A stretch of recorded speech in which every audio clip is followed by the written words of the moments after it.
अस्सलाम वालेकुम गाइस, मेरा नाम है अली और अल्हम्दुलिल्लाह मैं अपने channel Daily Horror Stories by Ali से आपके साथ मौजूद हूँ। मैं उम्मीद करता हूँ मेरे सब्सक्राइबर्स, मेरे चाहने वाले और जो मुझे कमेंट्स किया करते हैं, ये जहाँ भी मौजूद हैं खैरियत से हैं, खुश हैं और इनकी ज़िंदगी बेहतर गुजर रही है। तो अल्लाह ताला मेरे तमाम सब्सक्राइबर्स को, मेरे चाहने वालों को इसी तरह खुश रखे, सबकी ज़िंदगियों में आसानियाँ फरमाए। दूसरी चीज़ ये है कि कुछ लोग रेगुलर कमेंट्स करते हैं, सपोर्ट करते हैं और तो मैं चाहता हूँ कि ये जो आपके कमेंट्स हैं ये मेरे लिए बहुत इम्पॉर्टेंट हैं। तो जो भी लोग मेरी स्टोरीज़ को सुनते हैं तो सबसे पहले कमेंट किया करें और कोशिश करें कि आज जो कमेंट्स करें उन कमेंट्स में अपना एरिया लिखें कि आप किस एरिया से कमेंट कर रहे हैं और कहाँ पे मौजूद हैं। इसके अलावा जो मिलियन डॉलर बात है वो ये है कि लाइक्स आपके बहुत ज़रूरी हैं, क्योंकि ये जो लाइक्स होते हैं ये किसी भी चैनल की ग्रोथ के अंदर बहुत अहम किरदार अदा करते हैं। तो गैस, सबसे पहले उन लोगों का शुक्रिया जिन लोगों ने कमेंट्स किए थे, जैसे कि मिस गुल हैं, ये हमेशा सपोर्ट करती हैं, बहुत पॉजिटिव खातून हैं और बेहतरी के लिए जो बेटरमेंट के लिए हो सकता है वो बताती हैं। इसके अलावा मिस हुमैरा हैं, हुमैरा आंटी जिन्हें कहते हैं, उनका शुक्रिया और बाबर अज़ीज़ साहब का शुक्रिया और इसके साथ साथ सैयद मुमताज़ साहब, शुक्रिया, आप रोज़ाना कमेंट्स करते हैं। सलीम तिरमिज़ी साहब, मिस काशवा का शुक्रिया, ख्वाजा बिलाल साहब, बेलबशर हैं, आसिफ भाई हैं, आसिफ ख़ान, और इसके अलावा भी आसिफ भाई हैं दूसरे, उनका भी शुक्रिया।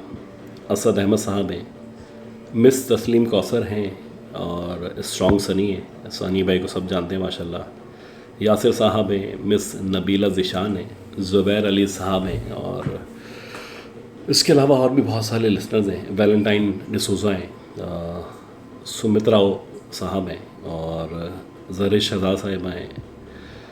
तो नाज़िया सलीम साहिबा हैं। इन तमाम लोगों का शुक्रिया, जुनीद भाई का शुक्रिया जो लोग कमेंट्स करते हैं।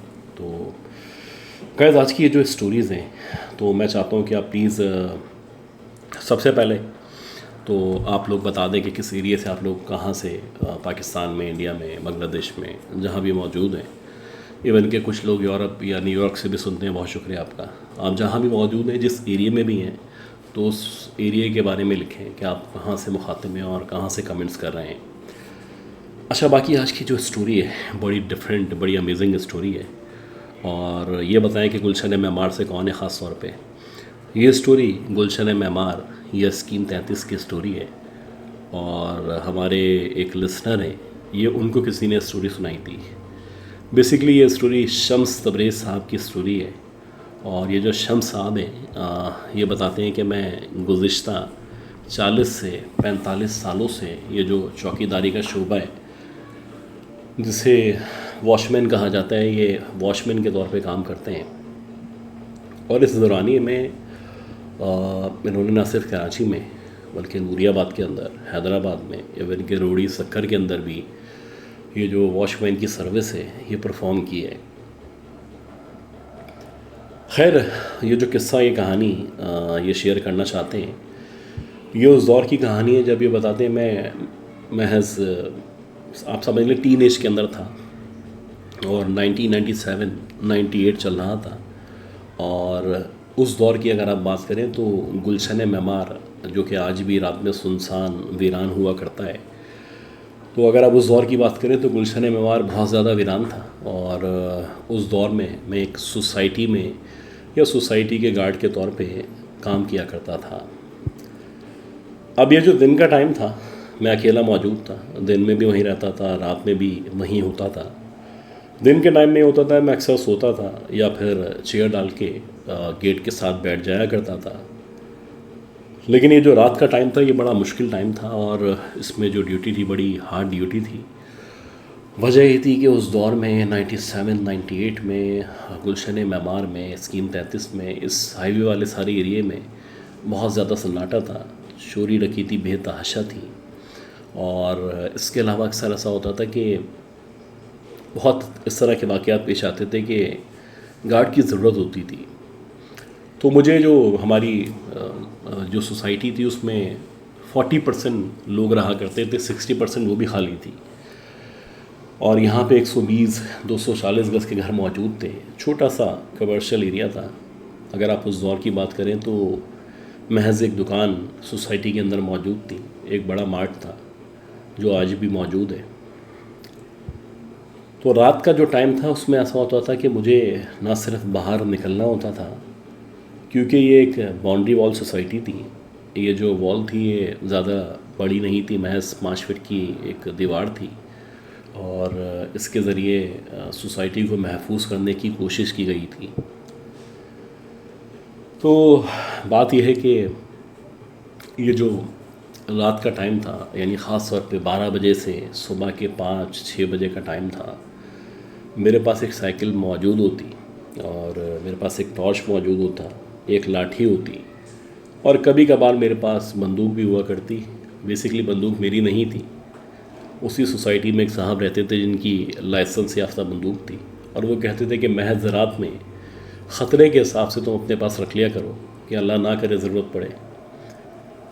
तो वैसी ही एक रात थी और शदीद सर्दी हो रही थी और रात के तकरीबन 1-1:15 बजे का टाइम था।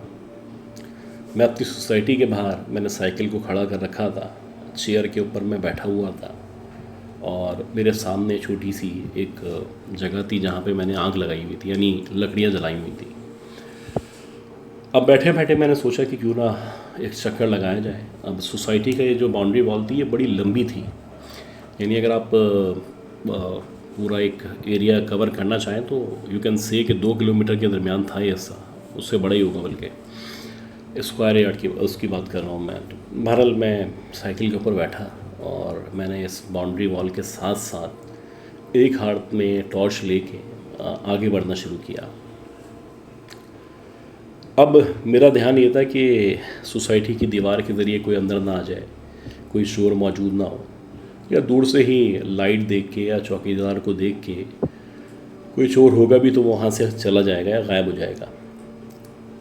खैर मैं आहिस्ता आहिस्ता करके तो वहाँ पे मैं जा रहा था और मेरा जो ध्यान था वो सामने जो रोड मौजूद था वहाँ पे था।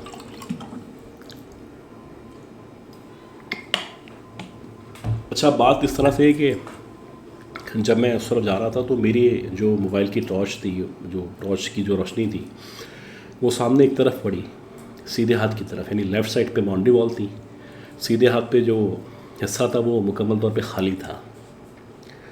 तो एक तरफ एक रेत का टीला सा था, आप कह सकते हैं, कुछ पत्थर थे, उनके ऊपर मिट्टी पड़ी हुई थी। अगर आप उस दौर की बात करें तो रेत के टीले या इस तरह के छोटे मोटे पहाड़ या इस तरह के एरिया म्यांमार के अंदर या स्कीम 33 में बहुत मौजूद हुआ करता था। एक ऐसा व्यू आता था जैसे किसी गांव में आ गए आप। खैर मुझे वो टीला नुमा जगह नज़र आई और उसके सामने कुछ कचरा, कुछ झाड़ियाँ वगैरह मौजूद थी और मुझे ऐसा लगा कि उस टीले के ऊपर कोई बैठा हुआ है। अब जैसे जैसे मैं करीब जा रहा था तो वैसे वैसे वो व्यू जो था वो क्लियर हो रहा था। अब बात यह है कि मैं बिल्कुल जब उसके क़रीब पहुंचा और जब मैंने उसके ऊपर टॉर्च मारी तो कोई ऐसा था जैसे उसने ब्लैक कलर का लिबास पहन रखा हो, काले कपड़े पहन रखे हों और वो नीचे झुक के कुछ खा रहा हो, ऐसे करके ना, जैसे कोई खाना खा रहा हो, कुछ उसके सामने रखा हो, चारा रखा हो।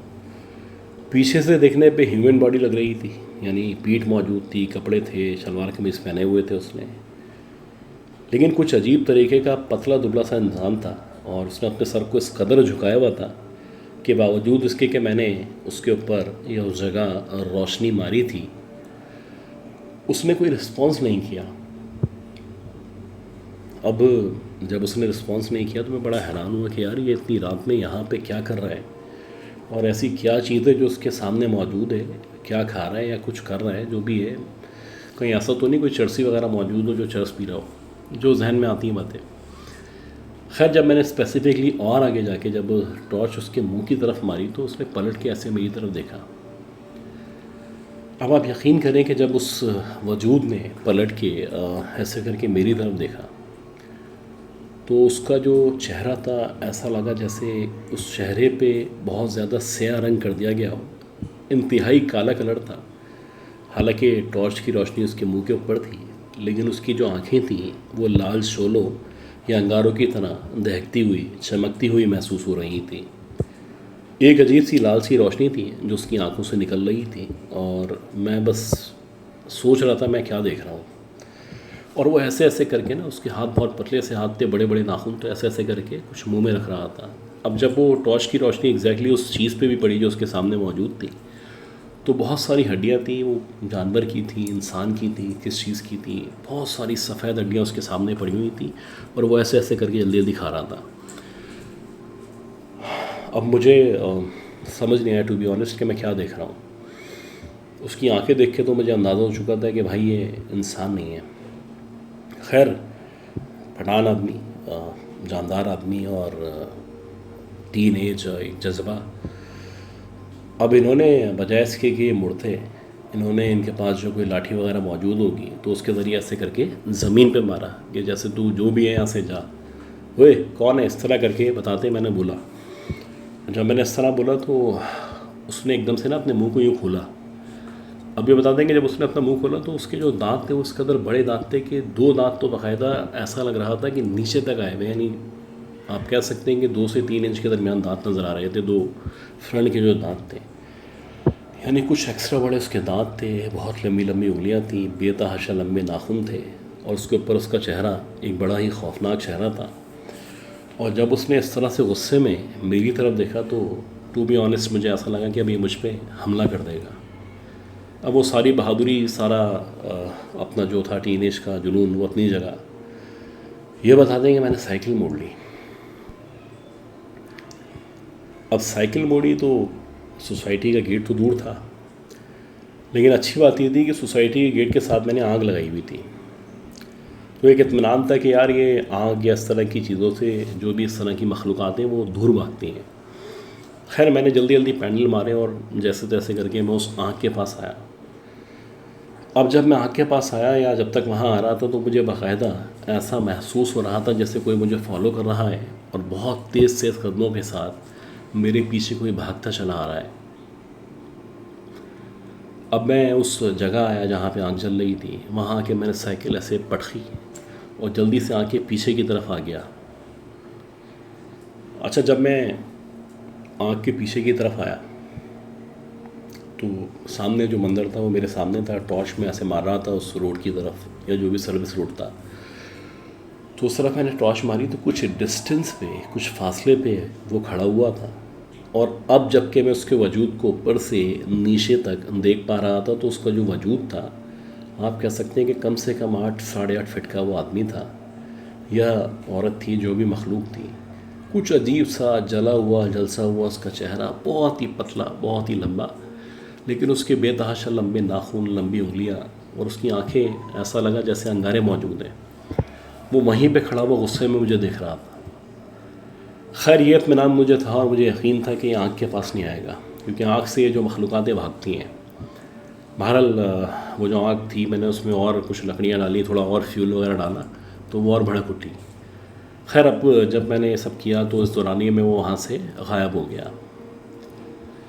अब ये चौकीदार आदमी, ज़ाहिर सी बात है ड्यूटी तो वही देनी है, तो ये बता दें कि खैर जैसे तैसे रात गुजरी। अब मुझे अंदाज़ा तो हो चुका था कि भाई ये मामला गड़बड़ है और रात में उस तरफ नहीं जाना है, क्योंकि जो भी मखलूक है ये उस तरफ अंधेरे में, कचरे के पास, टीले के पास मौजूद होती है, वो आँख के करीब नहीं आती। तो जब भी मैं बाहर बैठता था, उस गेट के बाहर बैठता, वहाँ पे कुछ भी करता, तो मेरी कोशिश हुआ करती कि भाई आग जला लूँ। बल्कि अक्सर लोग मुझे बोलते यार तुम गर्मी में भी आग जला लेते हो, क्या मसला है। अब मैं उनको सच तो बता नहीं सकता था, तो मैं उनको कहता कि भाई मच्छर आते हैं तो इसलिए जलानी पड़ती है। खैर, ये बताते हैं कि ये तो बात अपनी जगह हो गई। इसके अलावा एक और ये किस्सा बताते हैं कि उसी जगह मैं उसी सोसाइटी में जॉब कर रहा था, तो ये वाक़या, जब इनके साथ ये वाक़या पेश आया था, इसके तकरीबन 6 से 7 महीने के बाद, ये बताते हैं कि जून जुलाई चल रहा था, गर्मियों की छुट्टियां थी और रात के तकरीबन 3 साढ़े 3 बजे का टाइम था। अब इत्तफ़ाक़ है कि इनको किसी भी वजह से बाहर निकलना पड़ा। अभी अब रात में वहाँ नहीं जाते थे जहाँ उनको वो मखलूक नज़र आई थी। खैर ये बता दें, जब मैं बाहर आया और बाहर लकड़ियाँ वगैरह जली थी तो कोई भी काम था कि मुझे थोड़ा सा आगे की तरफ जाना पड़ा, कुछ फेंकना था या किसी ने कुछ दिया था। जैसे आमतौर पे होता है कि भाई ये सामान वहाँ रख दो, कचरा वहाँ रख दो, या ये टेबल वहाँ पे रख दो। इनको किसी ने कोई काम कहा कि भाई ये टेबल रख के सामने आ जाओ, सुबह बंदा आएगा वो वहाँ से उठा लेगा। अभी बताते हैं, टेबल मैंने वहाँ रखी और पीछे आँख जल रही थी वैसी जैसे होती है। तो जब मैंने टेबल रखी तो टेबल रखने के बाद अल्टीमेटली आप सामने देखते हैं, इधर उधर देखते हैं, तो मुझे ऐसा लगा कि मुझसे तकरीबन 20 कदम के फासले पे कोई खड़ा हुआ है। अब जो भी खड़ा हुआ है वो बिल्कुल क्लियर नज़र आ रहा है कि भाई कोई खड़ा हुआ है और उसने सफ़ेद कलर का लिबास पहन रखा है। अब टॉर्च इनके पास यहाँ लगी हुई थी जेब में, इन्होंने टॉर्च निकाली, टॉर्च निकाल के बता दें कि मैंने उस तरफ मारा।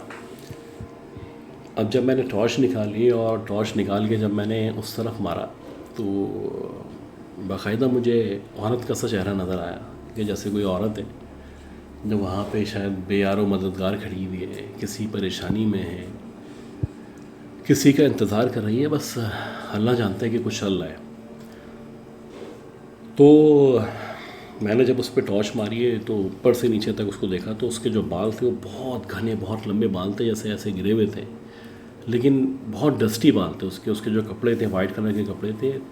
ऐसा लग रहा था कि मनो टनो कोई मिट्टी जो है ना वो उसके कपड़ों में, उसके जिस्म पे, उसके बालों में मौजूद हो, जैसे कि शायद ये औरत काफ़ी अर्से से नहाई नहीं हो, उसने मुँह हाथ ना धोया हो या अपनी सफाई का ख्याल ना रखा हो। तो ये जो कुछ था मेरे सामने था और बात यहाँ तक तो ठीक थी, लेकिन इसके बाद जो सरप्राइज़ मुझे मिलने वाला था और जो कुछ मैंने विटनेस किया ये बड़ा डिफरेंट था। अब जब मैंने ऊपर से नीचे की तरफ उसको 2, 3, 4 बार देखा और जब एग्जैक्टली मेरी टॉर्च की रोशनी उसके पैरों की तरफ पड़ी तो मैंने देखा कि उस औरत के जो पैर थे वो उल्टे थे।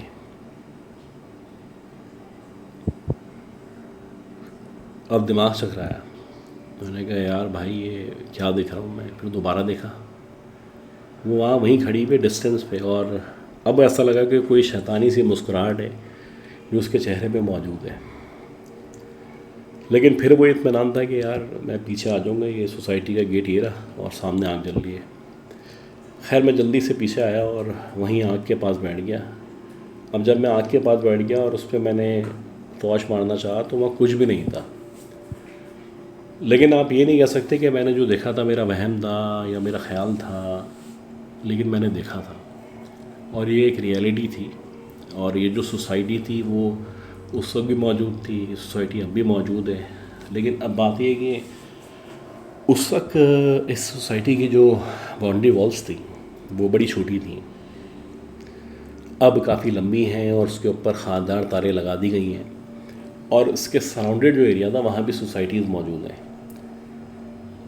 तो ये जो एरिया है स्कीम 33 का, गुलशन मैमार का, ख़ास तौर पे ये जो अलासिफ के बाद का जो एरिया है, थोड़ा अलासिफ से 10-15 मिनट की ड्राइव के बाद सीधे और उल्टे हाथ पे जो एरिया है ये बड़ा डिफरेंट एरिया है। आप यकीन करें कि मैंने जब भी यहाँ का ट्रैवल किया है, जब भी यहाँ सोसाइटीज़ में गया हूँ, न्यू रिजविया में भी गया हूँ मैं, या मेरा सादी टाउन जाना हुआ है, या मैं इधर टीचर सोसाइटी या कहीं भी जाता हूँ, तो आज भी यहाँ की रातें बड़ी सुनसान वीरान रातें हैं। तो अगर आप में से कोई वहाँ से मौजूद है और किसी के पास ऐसी हॉरिफिक स्टोरीज़ मौजूद हैं जो कि उस इलाके पे बेस करती हो और आप अपनी स्टोरीज़ को शेयर करना चाहते हो, तो व्हाट्सएप नंबर नीचे शो हो रहा होगा, यहाँ पे व्हाट्सएप पे आप अपनी स्टोरीज़ को रिकॉर्ड करके भेजने सबसे आसानी है। रिकॉर्ड करेंगे, आपको लगता है, अच्छा रिकॉर्डिंग का एक फार्मूला होता है कि जब लोगों को लगता है यार मैं रिकॉर्ड नहीं कर सकता, जब आपको ये लगे कोई काम नहीं हो सकता तो समझ लें आपको इंटीमेट किया जा रहा है कि वो काम हो जाएगा। तो आप अल्लाह पे तवक्कल करें, कोई भी स्टोरी उसके पॉइंट्स लिखें 4-5-6, उन पॉइंट्स को अपनी आवाज़ में बताएंगे कि मेरा नाम ये है, मैं यहाँ रहता हूँ, मैं फ़लाँ एरिया में फ़लाँ टाइम पे शिफ्ट हुआ था तो ये वाक़या पेश आया था। तो इस तरह बुलेट्स बना के अपनी स्टोरी को रिकॉर्ड करें ताकि कोई पॉइंट मिस ना हो और कोई इंसिडेंट रह ना जाए। तो अपनी स्टोरीज़ को शेयर करें, व्हाट्सएप नंबर मौजूद है। और उसके बाद भी अगर आपको लगता है कि आप वीडियो रिकॉर्ड नहीं करना चाहते, ऑडियो पे नहीं शेयर करना चाहते, तो नो प्रॉब्लम, तो लिख के भेजें, आपका भाई मौजूद है, इंशाल्लाह आपको अपनी आवाज़ में सुनाएगा। बाकी उम्मीद करता हूँ जो स्टोरीज़ डालता हूँ वो पसंद आती हैं। Positive feedback is always welcome.